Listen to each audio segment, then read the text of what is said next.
There was one specific balance change done to Jinx in the history of her existence in League of Legends that pretty much killed her in professional play specifically, especially when you combine that with the existence of Kai'Sa and Xayah right now, putting kind of a pinch hold on the AD carry pool right now. You kind of don't want to play anything else because those two give you everything you kind of want for an AD carry in pro play specifically. And I want to keep saying that because I want to make sure it's clear.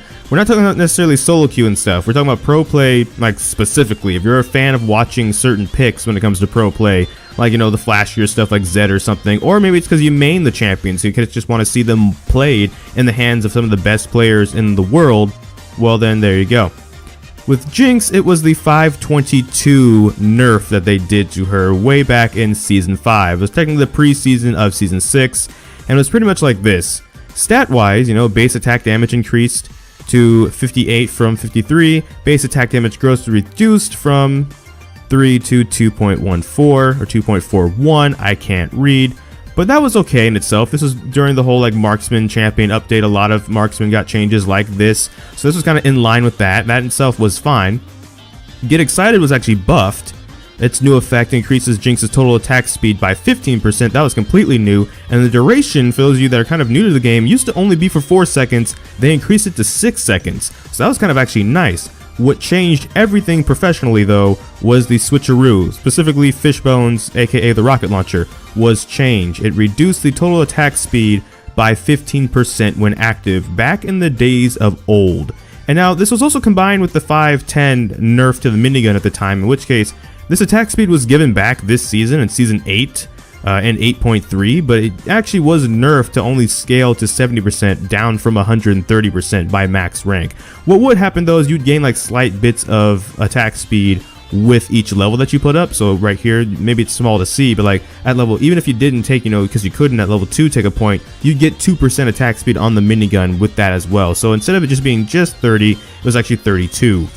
Back then, you'd only get up to like 70, and then like over here it's another 25% at level 9, so about 95% attack speed, and then the rocket launcher's attack speed would be reduced by 15% of that. So it was back down to, what do we just say, 95? So back down to 80 was the attack speed on the rockets. And they eventually would change that because they did the change like this to the base attack speed of the rocket launcher. And I don't like to throw around the term clunky too much. I think this community has a very bad habit of overusing the term clunky. But this was one example where even August, the kit designer, said, yeah, the rockets kind of were a little clunky because they did it to base attack speed. It's why doing nerfs to base attack speed can be kind of risky. A la Caitlyn, for example, in Season 7, they did a nerf to her base attack speed and she kind of suffered the same drop off that Jinx suffered after these changes. Not necessarily saying that Jinx didn't need the nerfs per se, because this was back in a time where her and Kalista were two of the most powerful AD carries at Worlds that year, at least getting out of the group stage, going towards the finals and stuff. Because of the existence of Tahm Kench, and we've talked about this, Tahm Kench made Kalista and Jinx a lot more safe than they were supposed to be, so it kind of made them run rampant a little bit. So this was kind of on the back of that a little bit as well. But the reason why this was so effective, first and foremost, back here, was because it made more of an existence of what's called phantom rockets. Pretty much when you go to auto attack and you kind of basically cancel your auto attack with the rockets, or the rocket even fires, but there's like no damage that comes from it or anything like that. That was kind of a thing that started happening a bit more often because of this change. But furthermore, Jinx's thing in pro play was that no, she didn't have the mobility of Kai'Sa, she didn't have the self pill of Tristana, or she didn't have the utility of other AD carries. Her thing was just, hey, she had the most damage out of all of them. All those guys, some of those guys scale really well into late game too, like Twitch and stuff. But Jinx's thing was she was always going to have the most damage out of all of them. And also, like, a lot of attack speed and range and stuff like that too. And then the trade-off was that she's not very safe. So if you don't peel for her, she will die if someone dives her and jumps her and kills her. That used to be kind of the relationship there, and it kind of isn't the case anymore once they did this, because now suddenly her rocket form wasn't actually that safe or reliable. It's still safe in terms of had the range, but it used to have a lot more DPS, which pros valued.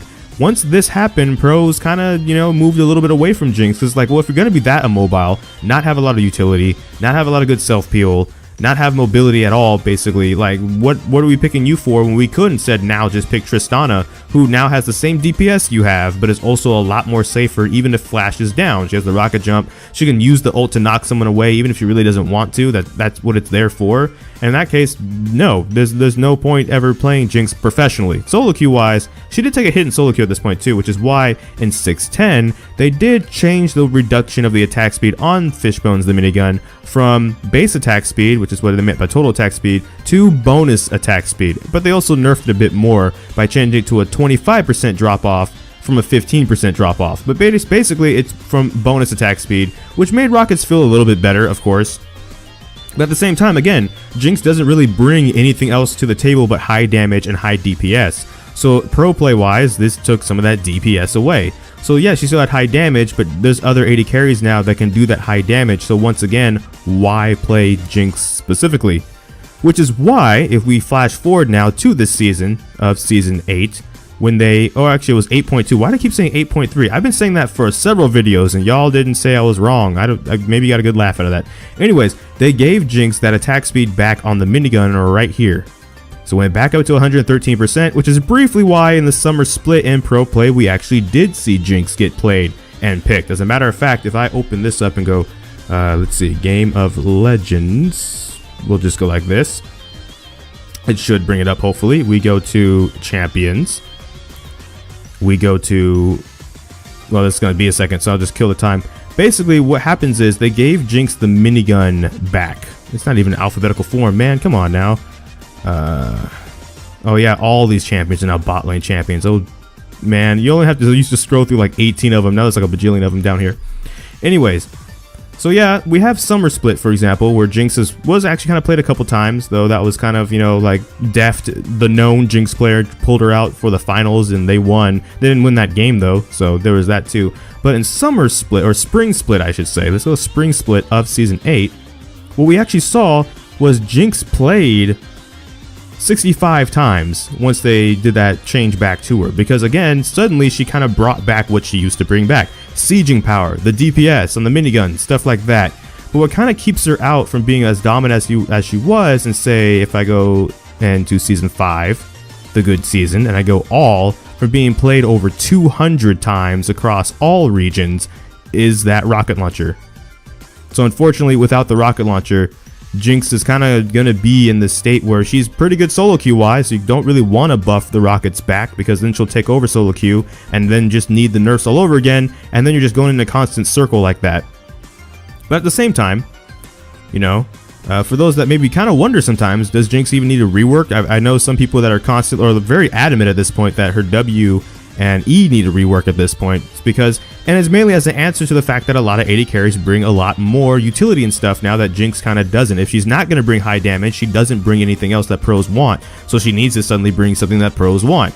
And when it comes to August himself, I don't have a clip because his VODs on his stream and stuff are kind of random if they're going to be there or not. But I did ask him about that once, and he said, yeah, basically, if they want Jinx back in pro play, they just rebuff the rockets. He knows, like, he's like very adamant 100% that would actually put her back in pro play. The problem there being, of course, kind of like I just mentioned, it'd just be a kind of like a circle though of then, okay, now Jinx is too powerful, so we kind of got to nerf her again. And now she's too weak, so we got to buff her again. And that's only for pro play specifically. It wouldn't, like, solo queue wise, it'd just be ridiculous kind of in a way, especially Jinx in the hands of like a good player. So there's that aspect too. Right, back in Season 5, the Runon's Hurricane and Rapid Fire Cannon build didn't even exist. So now that it does exist, and now that they gave her the minigun back in 8.2, it would be interesting. But anyways, with that being said, that's kind of all for this video. Kind of going over a bit more of why we don't see Jinx in pro play anymore, unfortunately, and the solution to how we would see her in pro play that would be kind of detrimental to solo queue. So it's kind of a weird balancing act there of, she used to be in a certain place where she was in pro play and solo queue, but she had to get nerfed like several times in Season 5 because of it. If we go back over here, she was nerfed. That wasn't her only like change in Season 5. She had a change back in 5.10, 5.8 to like her ultimate and stuff. 5.22, 5.24 were some changes even. So even 6.1, even though those were some bug fixes mainly. So yeah, when it comes to Jinx, hopefully that clears up a lot of, you know, kind of what has happened over the past several seasons, right? If we look at Season 7, for example, guess what? She was played a total of 20 times across all regions in both splits, including Worlds. She did make it to Worlds, which is fortunate because this year doesn't look like she's going to make it to Worlds. Season 6 was kind of like a little bit of the same. she started just, they pretty much hard fell her off a bit, right? In season 6, she was played about 23 times. So she went from being played over 200 times to 23 times to 20 times, and then suddenly making a resurgence in Spring Split. But now if we go to Summer Split specifically, especially what all those other stuff started making it down into the bottom lane, of course, we have 3, and she's 1 and 2. So that's where she's been, kind of nowhere. But in solo queue, she's fine. So it's not like she's like a bad champ overall. Some people are saying, you know, they kind of would like to see a rework for pro play and stuff. At the same time, because of solo queue, probably not actually anytime soon. They probably would look at maybe buffing her if she did get like significantly worse or something. But that's where we are. That's the kind of the nerf that kind of killed Jinx in pro play, if you will. I hope that doesn't seem like too much of like a sensationalization or clickbait, by the way. I do feel like that's about as accurate as I can say that. But I know that that does create like a wild title if I make it the title. But that's all for this video. Thank you so much for watching this video. Make sure to like, comment, and subscribe, as well as hit that bell notification and all that good stuff. But I don't know which video will be next, because life can have a lot of kinks. So until next time, take care. GG, get jinxed. Thank you for watching, and enjoy pizza responsibly.